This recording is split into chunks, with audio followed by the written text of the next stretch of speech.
Nomor natraya Rangri rangsi tulpadal nyamyingali isishar kuntu sangpo yabyongla Yije dasri chasalo Mu palden badra heruka Rangna salve khurgikor Yangda tukla chasalo Mu zomden chezu heruka Sitorabjan la yekor Yönden jala chasalo Dorje sunu tilekun Tuchur barba khurgikor Tile jala chasalo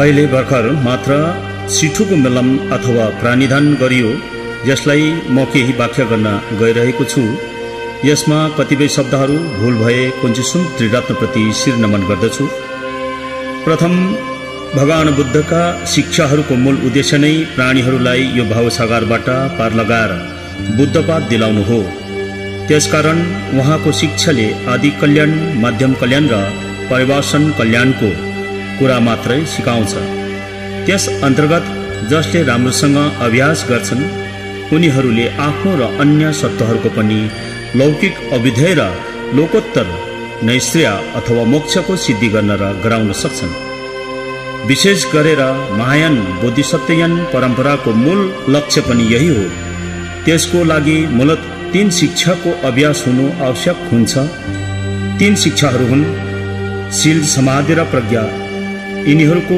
क्रमिक अभ्यास नै बुद्धता प्राप्तिको मार्ग हो सामान्य रूपमा शील विशुद्धि भएपछि समाधि लाभ हुन्छन् अथवा हुन सक्छन् र समाधि प्राप्ति भयो भने प्रज्ञा उत्पन्न गर्न सजिलो हुन्छ परन्तु अलिकति पनि प्रज्ञा भएन भने शीलकै विशुद्धि पनि हुन सक्दैन त्यसकारण घुमे फेरि आउँदा प्रज्ञा नै मूल कुरा बन्न जान्छ र मुक्ति या निर्माणको लागि सबभन्दा प्रमुख र नभई नहुने कुरा पनि यही प्रज्ञा हो महायान अनुसार बुद्धताको प्राप्तिको लागि मूल कुरा नै सम्पूर्ण प्राणीहरूको दुःख हटाई बुद्धकै अवस्थामा पुर्याउनु बुद्ध बन्छु भन्ने संकल्प चित्तमा उत्पन्न गरिसकेको व्यक्तिलाई बोधिसत्व भन्दछन् र उक्त संकल्प उत्पन्न भइरहेको चित्त बोधिचित्त हो यस्तो चित्त उत्पन्न हुनलाई करुणा चाहिन्छ र करुणा उत्पन्न हुन दुःख बुझ्नु आवश्यक हुन्छ सामान्यतया मानिसहरूले दुःख बुझ्न सक्दैनन् किनकि प्रज्ञाको विकास नभए सम्म दुःख पनि पूर्ण रूपमा बुझ्न सकिन्न त्यसैले प्रज्ञा नै मूल कुरा हुन जान्छ यद्यपि प्रज्ञाका तह र गहिराई औ व्याकुल्यता धेरै नै छन् र असीम छन् तापनि मूल्य रूपमा यसलाई लौकिक र लोकोत्तर प्रज्ञा गरी 2 वर्गमा समेट्न सकिन्छ जे होस् प्रज्ञा बिना लौकिक व्यवहार समेत सिद्ध गर्न सकिन्न भन्ने परम पुरुषार्थको त कुरै गर्न आवश्यकता हुँदैन र बुद्धता प्राप्तिका लागि गरिने महायानका मूल अभ्यास भनेका 6 पारमिता हुन् दान शील क्षन्ति वीर्य ध्यान र प्रज्ञा तीमध्ये अगाडिका 5 वटा चाहिँ पुण्य सम्भारका अभ्यास हुन् र यिनीहरू मार्फत नै करुणा या उपायको अभ्यास भइरहेको हुन्छ भने छैटौं प्रज्ञा पारमिता स्वयं चाहिँ ज्ञान सम्भारको अभ्यास हो यी दुवै सम्भार पूर्ण भए भने मात्र बुद्धता लाभ हुन्छ अन्यथा बुद्धता प्राप्ति हुन सम्भव छैन परन्तु ती अगाडिका पुण्य सम्भारसँग सम्बन्धित अभ्यास यानि 5 पारमिताहरू तब मात्र पूर्ण हुन्छन् जब यिनीहरूको अभ्यास लोकोत्तर प्रज्ञाद्वारा युक्त भएर गर्न सकिन्छ अन्यथा तिनीहरूलाई पारमिता नै भनिन्न केवल दान शील क्षन्ति आदि मात्र भनिन्छ यही नै दान र पारमितामा फरक हो शील र शील पारमितामा फरक हो इत्यादि दान शील क्षन्ति आदि त अन्य धर्महरूमा पनि पाइन्छ र बुद्धताको श्रावक ज्ञानमा पनि पाइन्छ परन्तु दान पारमिता शील पारमिता आदि त केवल महायानमा मात्र पाइन्छ अथवा हुन्छ यद्यपि पारमी भन्ने चलन श्रावक ज्ञान अथवा थेरवाद आदिमा पाइन्छ तपनि त्यो त्रिकोटी परिशुद्ध दान शील क्षन्ति आदि हुँदैनन् त्यसैले सम्यक सम्बुद्धता रूपी फल उत्पादन गर्न सक्दैनन् त्रिकोटी परिशुद्ध हुनु भनेको नै प्रज्ञाले युक्त हुनु हो अन्त वास्तवमा सम्पूर्ण कुराहरूको मूल प्रज्ञामा नै हुन्छ र फेरि त्यही प्रज्ञाकै निखारका लागि यो अन्य कुराहरू शास्त्रले अथवा बुद्धले देशना गर्नुभएको हो अन्त सिठोको कुरालाई बुझ्न जान्न र सिठोको भगवानहरूलाई चिन्नका लागि प्रज्ञा नै चाहिन्छ प्रज्ञा बिना कुनै वस्तु वा सत्वलाई बुझ्न गाह्रो पर्न जान्छ सर्वप्रथम सिठो भन्ने शब्द 2 वटा छन् शिवा र ठुवा र शिवाको अर्थ शान्ति हो भने यसैको विपरीत ठुवाको अर्थ हुन्छ क्रोध अथवा रुद्र भन्ने यानी शान्ति र क्रोधका भगवानहरू र सिठो लाछो यसलाई भनिन्छ। सिठोको भगवान जम्मा 100 जना हुन्छन्, शान्तिको 42 जना र क्रोधका भगवानहरू 58 जना हुन्छन्। यी 100 जना भगवानहरू पञ्चबुद्धहरूबाट नै उत्पन्न भएका हुन् अनि ती पञ्चबुद्धहरू समन्तभद्रका रूपहरू हुन्। ती बुद्धहरू हुन् अक्षोभ बुद्ध, रत्नसम्भ बुद्ध, अमिताभ बुद्ध, वैरोचन बुद्ध र अमोघ सिद्धि बुद्धहरू हुन्। यी बुद्धहरू आफ्नो दिशामा विराजमान छन्। यी पञ्चबुद्धहरूबाट उत्पन्न भएका शान्ति र क्रोधका भगवानहरू हामी मरेको 3 दिनको बादमा देखा पर्न थाल्छन्। 3 दिनसम्म त हामीलाई होस अथवा चेतना खोलिएको हुँदैन, मूर्छित अवस्थामा भएका हुन्छौँ। हामी मर्नुभन्दा केही क्षण अगाडि कस्तो अवस्थामा थियौँ, कस्तो ग्रस्त बिमार र असाध्यै पीडाहरू भोगिरहेको अवस्थामा थियौँ। तर हाम्रो शरीरमा भएका पञ्च इन्द्रिय, कर्म इन्द्रिय र क्रमशः निस्किँदै गएपछि शरीर प्राय शून्य हुन्छ। त्यो शरीरमा केवल संचेतना, आत्मा अथवा नामसे मात्र हुन्छ। त्यो संचेतनालाई शरीरदेखि छुट्टिन धेरै गाह्रो पर्छ र यसैले आमा र बाबुको मिश्रणले गर्दा त्यहाँ वियोग हुन धेरै कठिन भएको हुन्छ। जब त्यो शरीरबाट उम्किएपछि अथवा त्यो नामसे बाहिर निस्किएपछि अघिको अवस्थाहरू सबै भुलिन्छ र ऊ स्वस्थ प्रकारले उडी हिँडी खुसी साथ कहिले वहाँ कहिले यहाँ क्षण क्षणमा कहाँ कहाँ पुग्छन्। जब उसलाई संचेतनालाई अथवा आत्मालाई भोक र तिर्खाको अभ्यास हुन्छ अथवा सताउँछ, तब उसलाई घरको याद आउँछ। त्यो संचेतना घरमा आइपुग्छ। सबै परिवारलाई सोध्छन्, इष्ट मित्र बन्धु बान्धवहरूलाई पनि सोध्छन्, तर कसैकोबाट पनि उसले उत्तर पाउँदैनन्। उसको बोलीलाई कसैले सुन्दैनन्, किनकि उसले हामीलाई देखे तापनि हामी उसलाई देख्न सक्दैनौँ अथवा उसको आवाजलाई हामी सुन्न सक्दैनौँ। उसले आफ्नो परिवार र आफन्तजनलाई चिया खाजा दिएको देख्छन्, सबै लाइनसँग बसेका हुन्छन्। ऊ संचेतना पनि उनीहरूकै लाइनमा गएर बस्छन्। सबै जनालाई खाना पिना अथवा भात तिउनहरू दिन्छन्, तर त्यो संचेतनालाई दिँदैनन्। उसले त्यो बाँड्दै गएको भान्सेलाई आँखाभरि आँसु बनाएर भात माग्छन्, तर उसको बोली सुन्दैनन्। खाना उसले विलाप गरी गरी माया लाग्दो गरी रोएर धेरै समयसम्म भात अथवा खाना मागिरहन्छन्, तर त्यस समयको उसको सुनिदिने कोही हुँदैनन्। संचेतनाको भोग तिर्खा दुःख व्यथा वेदना बुझिदिने कोही हुँदैनन्, कसैले सुनिदिँदैनन्। उसले सबै आफन्तजन परिवारहरूलाई सोध्छन्, तपाईँहरूलाई के भयो? किन मदेखि रिसाएको? किन मन दुखाएको? मसँग किन नबोलेको? भनेर धेरैजनालाई सोध्छन्, तर कसैले उसलाई देख्दैनन् अनि उसको आवाज पनि सुन्दैनन्। अन्तमा ऊ धेरै दुःखी भएर त्यहाँबाट निस्कन्छन्। ऊ एक्लै जाँदा जाँदा धेरै टाढा हिँडे पश्चात एउटा खोलामा पुग्छ। उसलाई पुरा भोक र तिर्खाले व्याकुल पारेको हुन्छ। तब उसले पानी पिउनलाई 2 हातलाई अन्जुली बनाई टाउको निहुराएर घोप्टो परेर पानी पिउनको लागि उसले पानीभित्र आफ्नो अनुहारको परछाई देख्दैन। उसलाई यस्तो भान हुन्छ कि म त मरेछु क्या हो। उसले अनेकपल्ट पानीमा हेर्छन्, तर उसको अनुहार देख्दैनन्। उड्छ, जुरुक्क अघि आएको बाटोमा हेर्छ, टेकिएको ठाउँमा पैतालाको छापहरू हेर्छन्, त्यहाँ पनि कुनै छापहरू हुँदैनन्। ऊ निराश भई दौडिन्छ, रुन्छ, कराउँछ। क्षणक्षणमा डर र त्रास उत्पन्न हुन्छ। यता उता हेर्छन् र कोही देख्दैनन्।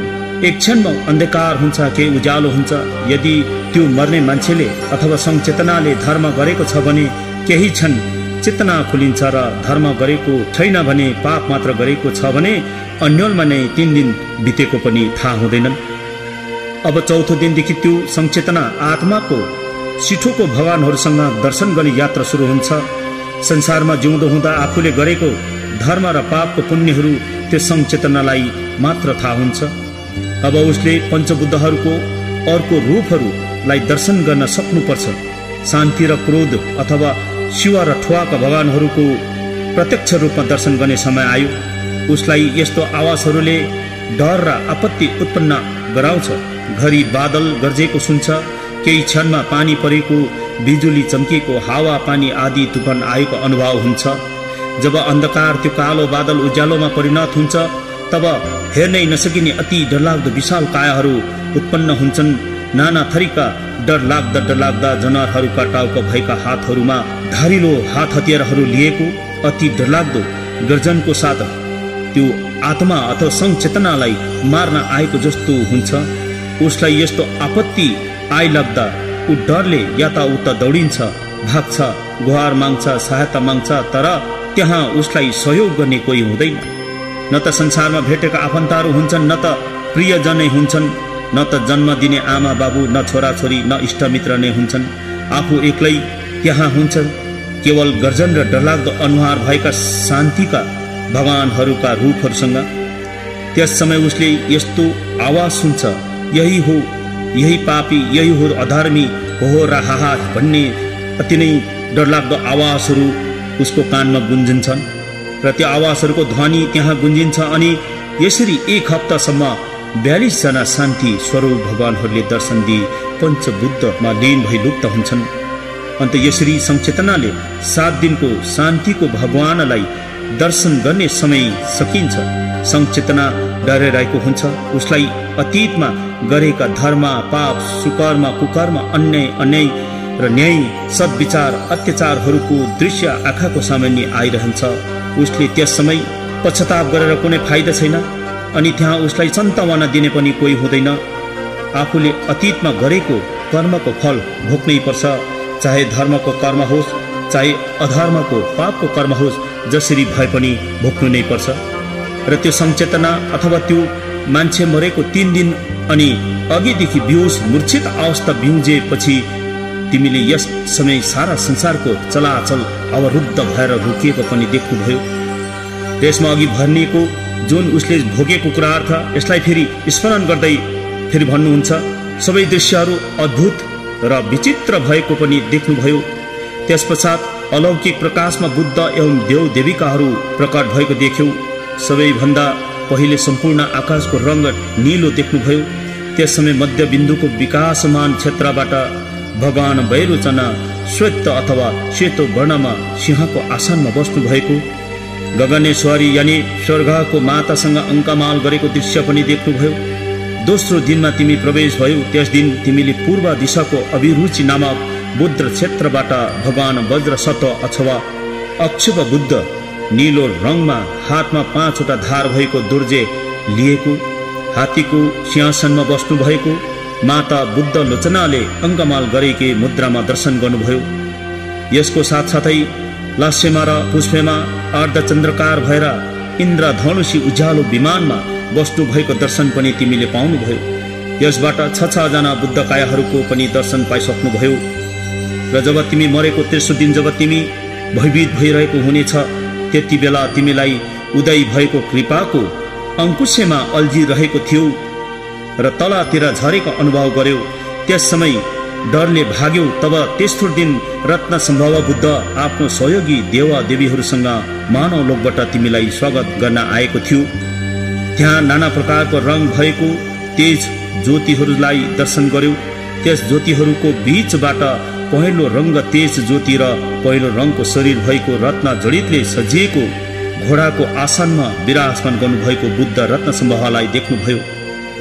माता मामकी डोल्माले अङ्कमाल गरेको मुद्रामा दर्शन पाउनुभयो। 6 जना बुद्ध शरीरहरू उज्जवल इन्द्रिणी ज्योतिबाट उदय भएको पनि देख्नुभयो। जब चौथो दिनमा अहम, अहंकार, लोभ, लालच, हेरा फेरी र पाप कर्मको प्रभावले गर्दा सदैव दुखी भएको देखेर यसबाट उत्पन्न भएको घोर आवाज र निस्तेज प्रकाशहरूदेखि भयभीत बनेर भागिरहेको बेला यस प्रकार मानिसहरूलाई अन्तर्भावको अवस्थामा मृत्युको चौथो दिनमा आफ्नो सहयोगी देव देवीहरू सहित रिस, राग र अहंकारबाट उत्पन्न प्रेत योनिको रूपमा निस्तेज प्रकाश भएको मार्गमा स्वागत गर्न या लिन आएको अग्नि तत्त्वबाट उत्पन्न भएको पवित्र रूपमा रातो ज्योतिसँगै रातो वर्णको भगवान अमिताभ बुद्धलाई दर्शन गर्यो। हातमा कमलको फूल लिएको मजुरको आसनमा विराजमान हुनुभएको अनि दिव्य माता परम श्रेष्ठ पण्डोरवासिनी देवीले अङ्कमाल गरेको दृश्य र अवलोकतेश्वर र मञ्जुश्रीलाई पनि दर्शन गर्नुभयो। तब 5औं दिनमा तिमीले अथवा संचेतनाले मनलाई विचलित नबनाइकन अन्तकालको 5वाँ दिनमा पनि प्रवेश गर्यो। यस अवस्थामा महाभूत समस्त वायु तत्त्वको विशुद्ध रूपमा हरियो रङको उज्यालो उदय भएको देख्नुभयो। यस समय उत्तर दिशाको कर्मकुट नामक बुद्ध क्षेत्रदेखि हरियो वर्णको शरीर भएको भगवान अमोघ सिद्धि बुद्ध आफ्नो प्रमुख सहयोगी देवी देवगणलाई सँगै लिएर हातमा दोर्जे अथवा वज्र धारण गर्नुभएको, आधा मानिस र आधा गरुड रूप भएको सिंहासनमा विराजमान भएको माता समय ताराले अङ्कमल गरेकी मुद्रामा तिमीले दर्शन पाइसक्नुभयो। अघि तिमीले पञ्चबुद्धहरूलाई दर्शन गरिसक्यौ, जसलाई अमोघ सिद्धि, वैरोचन सिद्धि, रत्नसम्भव बुद्ध र अमिताभ बुद्धहरूलाई तिमीले दर्शन गरिसक्यौ। तिमी छैठौं दिनमा पनि प्रवेश भयौ। छैठौं दिनमा पनि तिमी ती ज्योति र किरणहरूसँग त्रस्त र भयभीत भएर नीच योनिमा भट्किरह्यौ, अल्मलिएर घुमिरह्यौ। तब मृत्युको छैठौं दिनमा मातृ पितृको महाकरुणा रूपी युगल ज्ञानी तपस्वी पञ्चकौल बुद्ध उनका सहयोगी देवी देवगणहरूलाई लिएर आउनुभएका।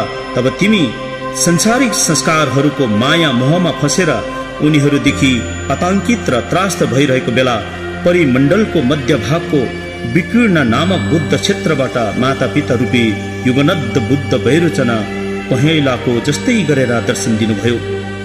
युगल माता पिता स्वरूप 5 जना तपस्वी बुद्धहरूको बाहिरपट्टिको परिधिमा द्वारपालले क्रोधमाथि विजय प्राप्त गर्ने यमराज घोडाको मुख भएको क्रोधको राजा हायङ्ग्रीवा भगवानहरू, देवलोक, असुरलोक, मनुष्यलोक, तीर्थलोक अथवा प्रेतलोक अनि नर्कलोक, यी 6 लोकका भगवानहरू अथवा मुनिहरू अर्थात् बुद्धहरू प्रकट भएर दर्शन दिनुभयो। समस्त बुद्धहरूको पूज्य अथवा पुर्खाहरू अथवा पितामह समन्तभद्र र समन्तभद्र युगल माता पिता स्वरूप प्रकट भएको आभास गर्यो।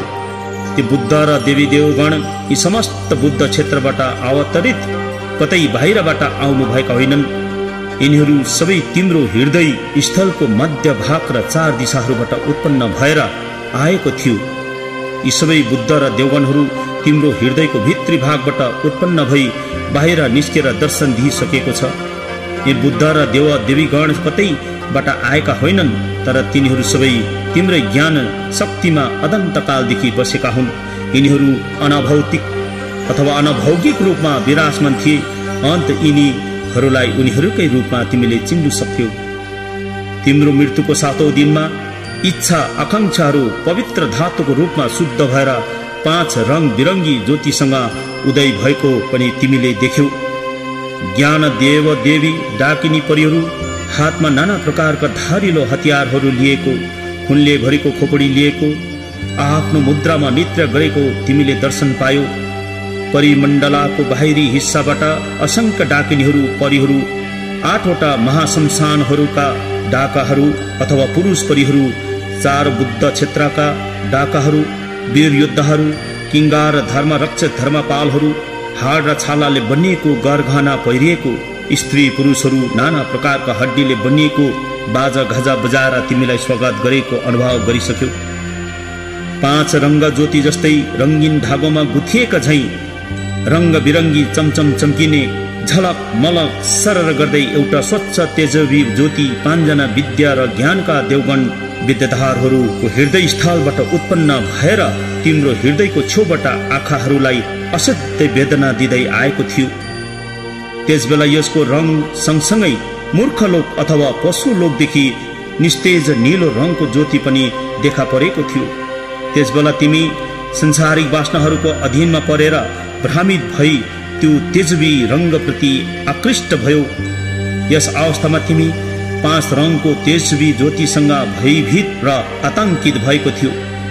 त्यसलाई आफ्नै ज्ञान शक्तिको ज्योति हो भनेर तिमीले चिन्यौ। त्यस ज्योतिको भित्र तहबाट स्वत उद्घोषित धर्म शब्दहरूको ध्वनिहरू 1000 वज्र कड्कडिएको गर्जन जस्तै भयो।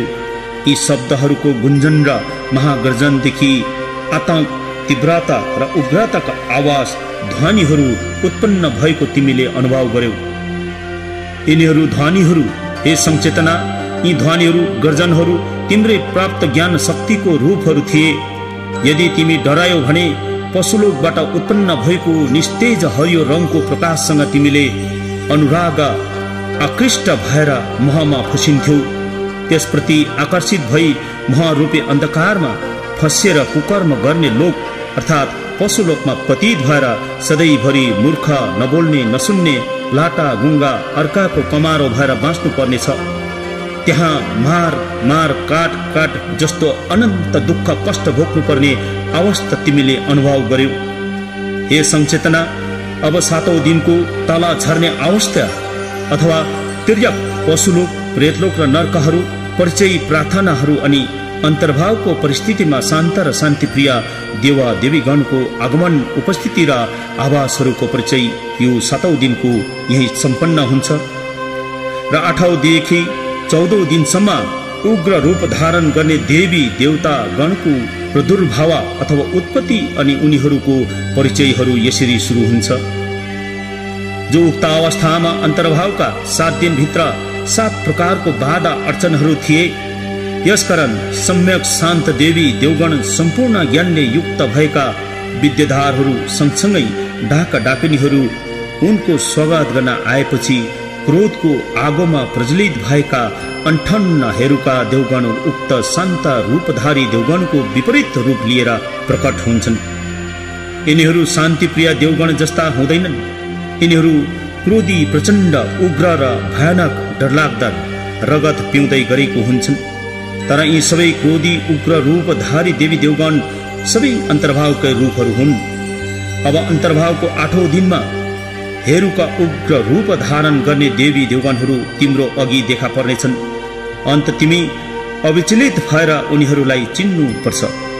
गहिरो बदामी रंग भएको महाप्रतापी बुद्ध हेरुका, जसको 3वटा विशाल टाउको भएको, 6वटा बलिष्ठ हातहरू, 4वटा खम्बा जस्तो खुट्टाहरू फैलाएर दृढता साथ उभिरहेको, उसको दाहिनेपट्टिको अनुहार सेतो वर्णको, देब्रेपट्टिको रातो वर्णको र मध्यमको अनुहार गहिरो बदामी वर्ण र त्यहाँबाट आगोको ज्वाला निस्किरहेको, उनका 9वटा आँखाहरू उघारेर भयंकर डरलाग्दो नजरले हेरिरहेको, उनका आँखीभहरू बिजुली चम्किँदा चर्केका धर्सा अथवा धर्काहरू जस्तो लामा लामा दाँत भएको, अणरण भन्ने शब्दहरू हाहार होको शब्दहरूमा अट्ठास गर्दै हाँसिरहेको, तीखो आवाज शिश गरेर सिटी बजाइरहेका आफ्नो केशराशिहरूलाई ठाडो पारेर फिजाइरहेको, खोपडीहरूको मालाहरू पहिरिएको, हातहरूमा डरलाग्दा डरलाग्दा हात हतियार लिएको, बुद्ध क्रोधीश्वरीले अङ्कमाल गरिरहेकी,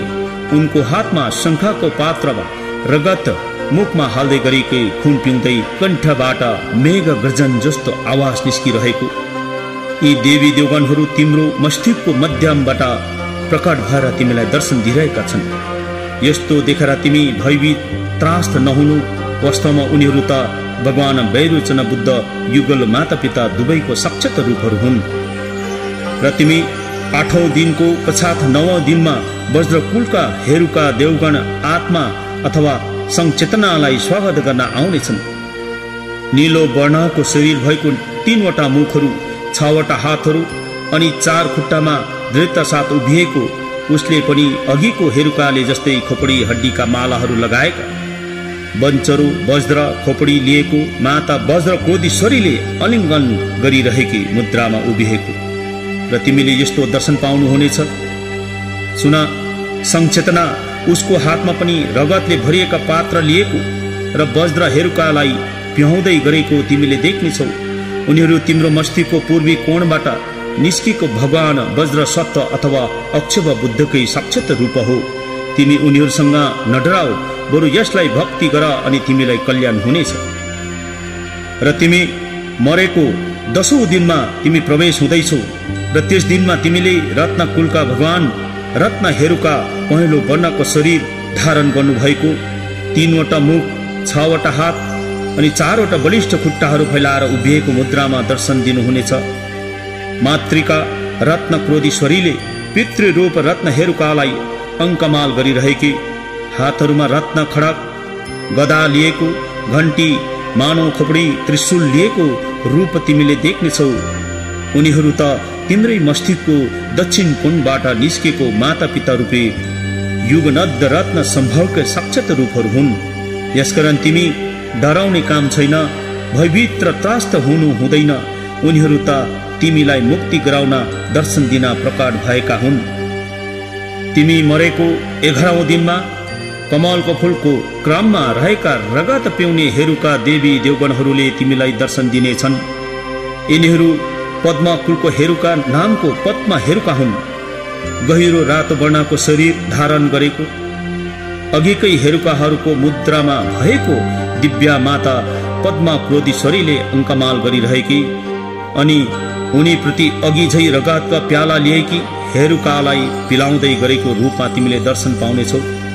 तिमी त्यति बेला त्रास आतंक भयभीत नहुनु। उनीहरू माता पिता रूपी युगनन्द भगवान अमोघ सिद्धिकै साक्षात रूप हुन्। यिनीहरूलाई तिमीले श्रद्धा भक्ति गर। यिनीहरूलाई आफ्नै कुल देवी देवताहरूको रूप चिन्नु भए तत्काल मुक्ति प्राप्त हुनेछ। यसरी प्रकट हुने देवी देवगणहरूको परिचय आफ्नै कुल अथवा हिदामको रूपमा पहिचान गरी उनीहरू मुक्ति प्राप्त गर्न सक्छ। जस्तै जीवित कालमा गुरुले व्याख्या गर्नुभएको मृत्युपछि मुक्तिसम्ममा जुन आभास या रूपहरू थिए, वास्तविक मृत्युपछि पनि त्यस्तै आभास र प्रतिबिम्बहरू देखा पर्छन्। त्यसमा कुनै प्रकारको भिन्नता हुँदैन। यो आमा र छोराको संयोगवश मिलन जस्तो मात्र हो, जो उत्पन्न भएको तत्कालै पुरानो परिचित व्यक्तिलाई पुनः देख्ने साथ चिनेको जस्तो आफ्नै चेतना शक्तिको आभास हो भनेर जान्न सकिन्छ र मृत्यु पश्चात मुक्ति निश्चित हुन्छ। र यसरी उपदेश सुन्नु नपाएर पनि परिचय नपाउने ज्ञानी गुणी भाग्यमानी मानिसहरू पनि मुक्तिको अवस्थादेखि टाढिएर संसारमै अल्मलिएर भट्किरहेका हुन्छन्। यस अवस्थामा फेरि 8 जना केवरी क्रोधीश्वरीहरू मातृका रूपिणीहरू जो सिंहनी बाघिनीको विभिन्न अनुहार भएका आफ्नै मस्तिष्कको मध्यबाट प्रकट भएका हुन्। यो तिम्रो मृत्युको 13औं दिनमा तिम्रै मस्तिष्कको कोणबाट विभिन्न मातृका देवीहरू उत्पन्न भएर तिमीलाई दर्शन दिनेछ। हातहरूमा मृत्युदण्ड मानव खोपडी लिएकी उनीहरूसँग नडराउनु। तिम्रो मस्तिष्कको सबै कोणहरू पहेँलो रङको सौरेणी देवी, रातो वर्णको प्रमोदकारी देवी बेताली देवी, नीलो वर्णको पहेँलो वर्णको उकासी देवी, हातमा जनारको आन्द्रा लिएको लासहरू खाँदै गरेको हरियो वर्णको कस्मारी देवी, खुनको प्याला लिएको हल्का पहेँलो वर्णको चण्डाली देवी, लासलाई काँधमा बोकिरहेकी ती लासका मासुहरू खाइरहेकी, नीलो वर्णको शमशानी देवी, पशुहरूलाई वध गर्ने पुरुषहरूलाई मुर्दालाई काटिरहेको मुद्रामा तिमीले दर्शन पाउनेछौ। यी देवीहरू पञ्चपितृ रूपी हेरुकाहरूका एउटै परिवारको रूपमा तिम्रै मस्तिष्कको केन्द्रबाट प्रकट भएर आएका हुन्। उनीहरूसँग नडराउनु। नाना थरीका मुद्रामा कोही मुर्दा बोकेको, कसैले खाइरहेको, कसैले मुर्दाहरूलाई चेपिरहेको, कसैले मुर्दालाई फोरेर अङ्ग भक्षण गरिरहेको किसिम किसिम प्रकारका अनुहार भएका देवी देवगणहरूको तिमीले देख्नेछौ र दर्शन पाउनेछौ। यसै कारण तिमी नडराउनु। जे जति दृश्यहरू उत्पन्न भएर दर्शन दिन्छन् तिनीहरू सबै तिम्रै चेतना शक्तिको आभासहरू र प्रतिबिम्बको रूपमा चिन्नुहोस्। यो तिम्रो मरणको 14 दिन हो, जब तिमीले उग्र रूपका ठुवाका भगवानहरूलाई तिमीले दर्शन गरिसक्यौ अनि ती ठुवाका अथवा क्रोध रुद्र देवगणहरूले तिमीलाई दर्शन दिइसकेका थियो। र अब तिम्रो यो 14औं दिनको अन्तको दिन हो, जहाँ तिमीले 100 जना शान्ति र क्रोधका भगवानहरूलाई सम्पन्न सबै भगवानहरूलाई दर्शनको अन्तको दिन आइसकेको छ।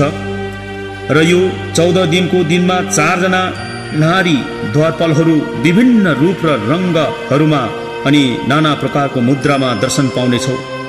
28 जना उग्र रूप धारण गर्ने क्रोधीश्वरी देवीहरू, नाना प्रकारका नाम भएका उग्र देवी राक्षसिनीको अनुहार जस्तो भएका रूपहरू, जस्तै प्रजापन्नी, कुमारी, इन्द्रेणी, अनन्दी, भृङ्गारी, अमृता, रातो चन्द्रिका, दण्डेनी आदि देवीहरूले तिमीलाई दर्शन दिइरहेको छ।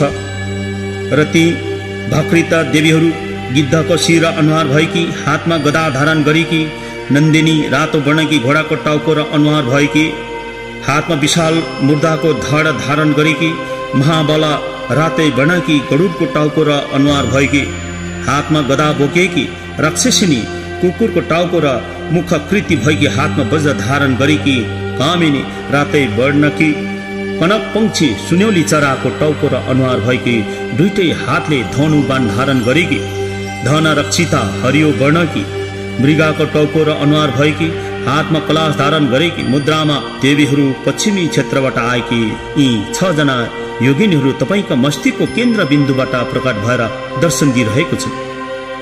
अन्त तिमीहरू उनीहरूसँग एकदमै नडराउने कोसिस गर्नुपर्छ, किनकि तिम्रो कुनै पनि अङ्गहरूमा कर्म इन्द्रिय ज्ञानेन्द्रियहरू कुनै हुँदैनन्, तत्त्वहरू कुनै छैनन् र त्यसैले तिमी एउटा केवल आत्मा संचेतना र यो मनोकाया मात्रै छ। अब उत्तर दिशाको क्षेत्रबाट पावनी देवी नीलो वर्णमा सर्पको टाउको र मुखाकृति भएकी हातमा ध्वजा लहराउँदै बोकेकी, हिमालय देवी रातो वर्णमा जङ्गली बाख्राको टाउको र मुखाकृति भएकी हातमा भाला धारण गरेकी र यसरी हातमा सर्पका पासोहरू नाना थरीका हात हतियार र नाना प्रकारको जनावरको टाउको भएको मुद्रामा तिमीले दर्शन पाउनेछौ। र यसरी उत्तरी क्षेत्रबाट प्रकट भएकी 6 जना योगिनीहरू तपाईँकै अथवा तिम्रो मस्तिष्कको केन्द्र बिन्दुदेखि सृष्टि भएर तिमीलाई दर्शन दिइरहेको अनुभव गर्नु। तिमीलाई यिनीहरूदेखि एकदमै भयभीत र नडराउने कोसिस गर्नु र 4 जना द्वारपालिका योगिनीहरू पनि तिम्रो मन मस्तिष्कको केन्द्र बिन्दुदेखि निस्केर तिमीलाई दर्शन दिनेछन्। जस्तै पूर्व दिशाबाट वज्रबाराही कोइली चराको टाउको भएको अनि मुखाकृति भएकी हातमा फलामको अङ्कुशे धारण गरेको, पश्चिम दिशाबाट रातो रङ्गी वज्रदेवी सिंहको शरीर अनुहार भएको हातमा फलामकै साङ्ली धारण गरेको, उत्तर दिशादेखि निखुर हरियो रङकी वज्रदेवी सर्पको टाउको र अनुहार भएकी हातमा घण्टी धारण गरेको अनि दक्षिण दिशादेखि पहेँलो वर्णकी वज्रदेवी बाख्राको टाउको र अनुहार भएकी हातमा पासो ग्रहण गरेको मुद्रामा उत्पन्न भएर दर्शन दिनेछन्। यसरी 4 जना द्वारपालिका योगिनीहरू पनि तिम्रै मस्तिष्कको भित्री अंशबाट सृष्टि भएर प्रत्यक्ष दर्शन दिएका हुन्छन्। अन्त यिनीहरूसँग एकदमै नडराउने, आतंक नहुने र भयभीत नहुने तिमीले त्यस्तोहरूको मनलाई एकाग्र गर। यस प्रकारले पूर्व क्षेत्रबाट 6, दक्षिण क्षेत्रबाट 6 जना, पश्चिम दिशाबाट 6 जना अनि उत्तर दिशाको क्षेत्रबाट 6 जना अनि 4 जना द्वारपालिका योगिनीहरू समेत जम्मा 28 जना क्रोधीश्वरी देवीहरू पनि उग्र रूप धारण गर्ने हेरुका देवगण स्वयम्भू देवकायाहरूको आफ्नै शक्तिबाट उत्पन्न भएर आएका हुन्छन्। र तिम्रो मरणपछि चारैतिर शून्य नै शून्य देख्नुहुनेछ र त्यस शून्यताबाट भगवान बुद्धत्वको ज्ञान प्राप्ति हुन्छ। त्यस ज्ञान शक्तिबाट शान्ति रूप धारण गर्ने देवी देवताको दर्शन हुन्छ अनि अन्तर्भावको सङ्कटमय परिस्थितिबाट पार हुने बेलामा त्यही बुद्धत्व ज्ञान शक्तिदेखि उग्र रूप धारण गर्ने देवी देवताहरूको पनि दर्शन हुनेछ। तपाईँले ती दुवै अवस्थाका देवी देवताहरूलाई उनीहरूका रूप भनेर चिन्न सक्नुपर्छ। आफ्नै मस्तिष्कको केन्द्र बिन्दुबाट 58 प्रकारका हेरुका देवगणहरू अथवा ठुवाका भगवानहरू आफ्नो विभिन्न रूप आकृति र रङ लिएर तपाईँको अथवा तिम्रो अगाडि दर्शन दिन्छन्, तर ती सबै आफ्नै ज्ञान शक्तिका प्रतीक या प्रतिरूपहरू भन्ने जानेपछि उनीहरूकै हेरुका कायामा विलीन भएर बुद्धत्व प्राप्त गर्नु सक्नेछ। यिनीहरूलाई तिमीले अब पनि चिन्नु सक्नु भएन र हेरुका देवगणदेखि भयभीत भएर भाग्नु भयो भने फेरि पनि तिमीले दुःखको सामना गर्नुपर्नेछ। यी हेरुका देवताहरू तपाईँलाई यामदूत जस्तो भयङ्कर देख्नुहुनेछ, कारण यिनीहरू वास्तवमा भयानक नै हुने गर्छन्। उनीहरूदेखि डराउनु हुनेछ, भयभीत बन्नुहुनेछ, उनीहरूको आतङ्कले मन छिया पार्ने छ अनि तपाईँ फेरि यही संसारमा नाना प्रकारको कष्ट भोगेर भट्किरहेको हुनुपर्नेछ। शान्त र उग्र रूप लिने अथवा शिवा र ठुवाको देवी देवताहरूको रूप यति ठुलो ठुलो हुन्छन् कि यी रूपहरूले आकाशलाई ढाकेको जस्तो लाग्नेछ। मध्यम वर्गको देवी देवगणहरूको रूप र आकार त सुमेरु पर्वतको जस्तो अग्लो र विशाल हुने गर्छ। अन्तिम वर्ग अथवा न्यूनतम देवी देवगणहरूको रूप र आकारहरू पनि तिम्रो रूप र आकार भन्दा 18 गुणा ठुला हुनेछन्। तिमी उनीहरूदेखि डराउने काम छैन। बाहिरपट्टिको परिमण्डल र स्वत परिमण्डलको ज्योति र काया रूपमा प्रकट हुने प्रतिरूप यहाँ आवासहरू आफ्नै चेतना शक्तिको रङ्ग रूपमा चिन्न सक्नु भए ती ज्योति र कायाहरूमा विलीन भएर तपाईँले बुद्धत्व प्राप्त गर्नु सक्नेछ। तिमीले आतङ्क, भय र त्रास निर्माण गर्ने कुनै पनि दृश्य देख्नु भए त्यसलाई आफ्नै पूर्व आवासीय प्रतिबिम्बको रूपमा चिन्नु सक्नुहोस्। यो आफ्नो मरणकालको आफ्नै एउटा रूपको अङ्ग आकृति हो भनेर चिने तुरन्त बोधिसत्व प्राप्त गर्न सक्नुहुनेछ। यसमा किंचित पनि शंका छैन। एकैछिनमा अभिसम्बोध तुरन्त मुक्ति जो शास्त्रमा भनिएको छ त्यो समय आइसकेको छ। यो तिम्रो मनमा स्मरण गर्नुहोस्। तिमीले आफ्नै प्रतिबिम्ब अथवा छायाहरू चिन्नु सक्नु भएन भने शान्ति रूप धारण गर्ने सौम्य देवी देवगणहरूलाई पनि विशाल रूप धारण गरेका महाकालको रूप जस्तो देख्नु हुनेछ अनि ती उग्र रूपधारी देवी देवगणहरूलाई भयानक डरलाग्दो यमराजका दूतहरू जस्तो भयंकर देख्नु हुनेछ। अन्त यस प्रकारको दृश्यले तिमीलाई यही संसारमा अल्मलिएर भट्किनु बाध्य गराउने अथवा त्यो बाध्यता गराउँछ। यदि तिमीले उनीहरूको रूपलाई चिन्नु सक्नु भएन भने तिमीले आफ्नै ज्ञान शक्तिको प्रतिरूप या प्रतिबिम्बहरूलाई चिन्नु सक्नु भएन भने बुद्ध वचन सूत्र र तन्त्र विद्यामा जति नै ज्ञानी भए पनि केवल इच्छा मात्र राखेर धर्म कार्य गर्दैमा बुद्धत्व प्राप्त गर्न सक्नुहुन्छ। यदि तिमीले आफ्नो चेतना शक्तिको प्रतिबिम्ब या प्रतिरूपलाई राम्ररी चिन्नु सक्नुभयो भने एउटै वाक्यले तिमीलाई बुद्धत्व प्राप्त गराउनेछ। उक्त आफ्नै स्वर आवाज या प्रतिबिम्बहरू चिन्ह र शब्द मृत्यु भएको उपरान्त अन्तर्भाव अथवा भार्दोको संकटपूर्ण परिस्थितिदेखि रक्षा गर्न आउने देवी देवगणहरूको स्वरूपलाई धर्मराज यामको विशालतम शरीर जस्तो जसले आकाश नै ढाकेको जस्तो देख्नुहुनेछ। मध्यम वर्गका देवी देवगणहरूको स्वरूपलाई सुमेरु पर्वतको बराबर भए परिमण्डललाई नै ढाकेको जस्तो देख्नुहुनेछ।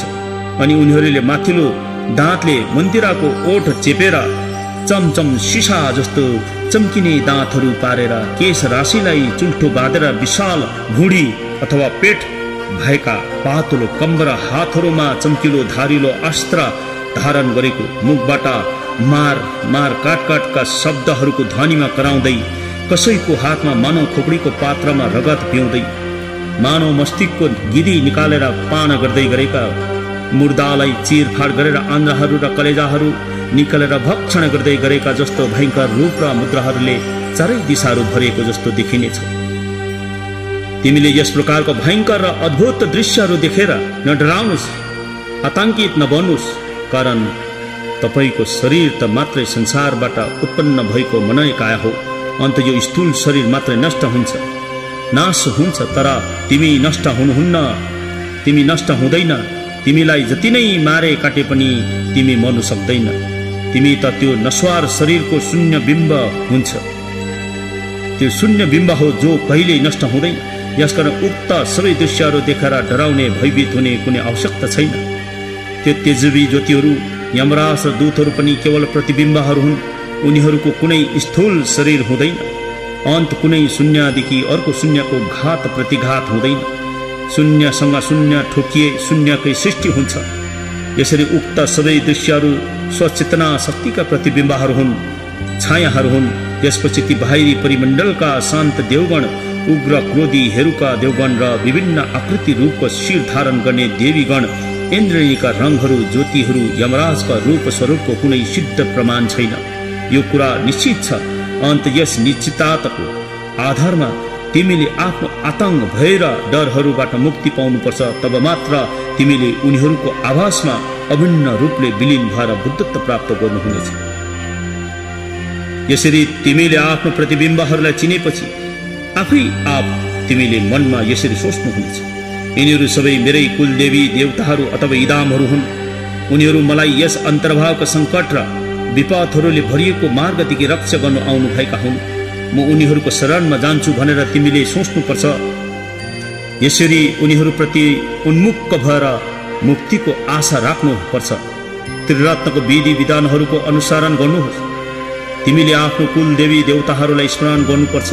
जुन देवता र देवीको नाउँ तिमीलाई याद आउँछ उसैको नाउँ पुकारेर यसरी प्रार्थना गर्नुपर्छ। अन्तर्भाव अथवा सिठोको अवस्थामा अल्मलिएर म भट्किरहेको छु, मेरो सहायता गर्नुहोस्, मलाई कृपा दृष्टि प्रदान गर्नुहोस्, हे कुल देवता हिदामहरू हो, यसरी पुकारेर प्रार्थना गर्नुपर्छ। आफ्नो मूल गुरुको नाउँ पुकारेर यसरी भन्नुहोस्, म अन्तर्भावको सङ्कट र विपदमा भट्किरहेको छु, मेरो मद्दत गर्न आउनुहोस्। तपाईको असीम अनुकम्पा दया म माथि भइरहोस्, हे गुरुदेव, यसरी पुकारेर प्रार्थना गर्नुपर्छ। र पूर्ण सहयोगिताको आशा राखेर हेरुका देवगणको प्रार्थना गर्नुपर्छ। अभ्यास गर्नुपर्छ। र प्रार्थनामा के भन्नुपर्छ भने, हे भगवान, असीम कुवासना र कुकर्मको प्रभावले यस भाव सगार रूपी संसारमा म भट्किरहेको बेलामा त्रास आतंक र भय बिनाको प्रकाशमान बाटोमा शान्त स्वरूपका देवगण र उग्र कोटी स्वभावका हेरुका देवगणले मलाई मार्गदर्शन गरी अगुवाई गर्नुहोस्। धत्तेश्वरीको देनी देवीहरूले पछिल्लो हिस्साबाट मलाई सहायता गरी अन्तर्भावको भयानक यस सङ्कटपूर्ण मार्ग किचार पार गराउनुहोस् अनि सम्यक सम्बुद्ध परिमण्डलसम्म दया गरी मलाई पुर्याइदिनुहोस्। जब प्रियजन आफन्तहरूसँग बिछोडिएर एक्लै म भट्किरहेको बेलामा आफ्नै प्रतिबिम्ब र छायाहरू शून्यतामा उत्पन्न भई अन्योलमा पारी विपद र सङ्कटमा परेको बेलामा भगवान बुद्धको अपार अनुकम्पाको शक्तिले यहाँ अन्तर्भाव अथवा भार्दोको सङ्कटकालमा त्रास आतङ्क र भय उत्पन्न नहोस् मेरो मनमा। र त्यो सङ्चेतना आत्माले यसरी प्रार्थना गर्नुपर्छ, जब पद्म ज्ञानको ज्योति प्रकार उज्यालो छरेर उदय हुन्छ, यहाँ यो मेरै स्वरूप भनेर चिन्न सकूँ। म त्रास र आतङ्क बिना नै शान्त स्वरूपका देवी देवताहरू र उग्र रूपधारी हेरुका देवी देवताहरूको काया स्वरूप प्रकट भएका बेला अभय र निडर बनूँ। विश्वास र आस्था प्राप्त गरेर अन्तर्भावको परिस्थितिलाई सरलतापूर्वक म बुझ्न र चिन्न सकूँ। जब दुष्कर्मको प्रभावको दुःख वेदनाको सागरमा डुबेको बेला मलाई उद्धार गरून् मेरो कुल देवताहरूले। जब धर्माताको स्वयंभू ध्वनिहरूको उद्घोष हजारौं मेघ गर्जनको बराबर भएर गर्जिएको बेला त्यो डरलाग्दो गर्ज ध्वनि शब्दहरू षड अक्षरी शब्दहरूमा परिवर्तित बनोस्। त्यो षड अक्षरी शब्दहरू ओम मानी पद्मे हुँ मन्त्र बनोस्। शरण बिनाको कर्म गर्दै भ्रममा परेको बेला भगवानको महाअनुकम्पाले मेरो सुरक्षा गरोस्। कुकर्म र वासनाहरूको जालमा फँसेर दुःख र वेदना भोग्नु परेको बेलामा भगवानको अनुग्रहले मेरो चेतनामा सुख प्रभाव सत्ताको समाधि उदय होस्, मनमा शान्ति आओस्। हे भगवान, तपाईको अनुग्रहको शक्तिले पञ्च महाभूत धातुमा पृथ्वी वायु जल आगो र आकाशप्रति मेरो चेतनामा शत्रुको भावना नहोस्, तर यी सबै पञ्च कौलिक बुद्ध चित्रको स्वरूपमा दर्शन होस्। र यसरी तीव्र आशा अभिलाषा लिएर प्रार्थना गर्नुभएको भए सबै भय र आतङ्क मनबाट लुप्त भएर निश्चय नै सम्भोग कायको रूपमा बुद्धता प्राप्त गर्न सकिन्छ। यो अति नै निश्चित सम्झिनुहोस्, तर धैर्य धारण गर्नुपर्छ। उक्त प्रार्थनाहरूलाई कम्ती भन्दा कम्ती पनि हामीले 3 दिनसम्म यसलाई प्रार्थना गर्यौं भने यसबाट हामीले पाउनुपर्ने लाभहरू अनि हामीले उद्धार र मोक्ष भन्ने कुराहरूलाई अति नै सरल प्रकारले प्राप्त गर्नेछौँ। र यो सिठोको जुन अघि प्रार्थनाहरू गरे अनि मेलम प्राणीधनहरू र यो हामी जिउँदो हुँदाखेरि मात्र नभएर हामीले जिउँदो पश्चात हामी मर्छौँ, मरेपछि त्यो अवस्थामा जब हामी पुग्छौँ जहाँनिर हाम्रो भार्दो अन्तर्भावभित्र हाम्रो आत्मा चेतना अथवा सङ्चेतना त्यहाँनिर प्रवेश हुन्छ, त्यो अवस्थामा हुने जुन त्यो अवस्थाहरू छ यहाँनिर सिठो अथवा अन्तर्भावभित्र यसरी वर्णन गरेका छन्। र यो सिठोलाई अथवा शान्ति रूप भएका भगवान र रुद्र क्रोध भएका भगवानहरू जम्मा 100 जना भगवानहरू यहाँ सिठोमा वर्णन गरेको छ। र यो वर्णन भगवान गुरु पद्मसम्भवले 8औं शताब्दीमा तिब्बतमा गएर यसरी प्रचलन अथवा प्रचार गर्नुभएको हो।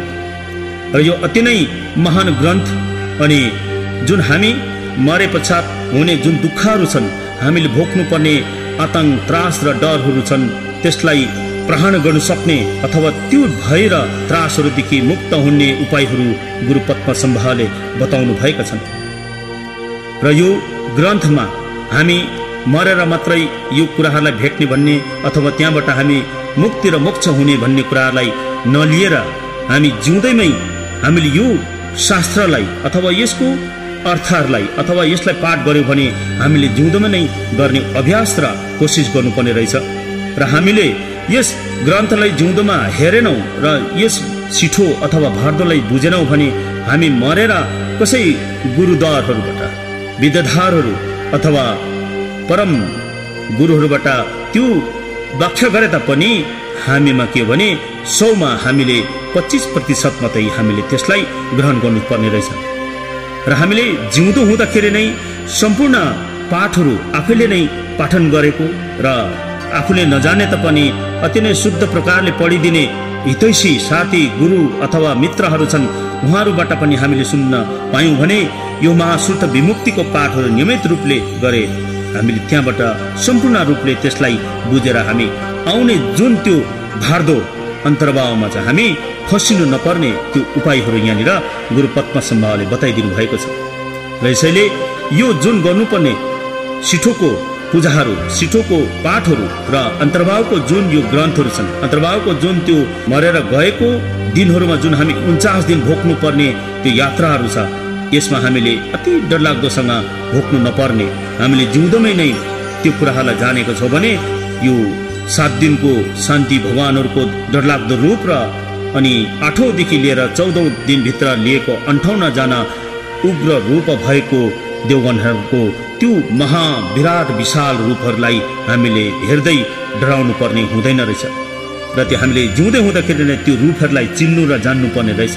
र यसैलाई हामी यो जुन सिठोको पाठ अनि सिठोको जुन यहाँ मेलम गरियो अनि यसलाई जुन यो प्राणीधन मेलमहरू यहाँनिर गरियो र यसको प्रभाव अनि जुन यो सिठोको यहाँ व्याख्या गरियो अथवा यो यसको अर्थहरू यहाँनिर बताइयो र यसले सारा संसारको प्राणीहरूलाई कल्याण हुन सकोस् अनि जुन यो कल्याण मात्र नभएर यसमा सारा संसारको प्राणीहरू जहाँनिर देव असुर मनुष्य पशु प्रेत र नरकमा बसेका प्राणीहरू छन् र त्यो प्राणीहरूको हितको लागि यो अडियो क्यासेट अथवा आर्थिक सहयोगको लागि जेसेन थार्बलिङ सार्वजनिक बौद्ध गुम्बाको प्रयासमा सिठोको मेलम अथवा प्राणीधन साथै प्रवचन प्रस्तुत गरेका छौँ।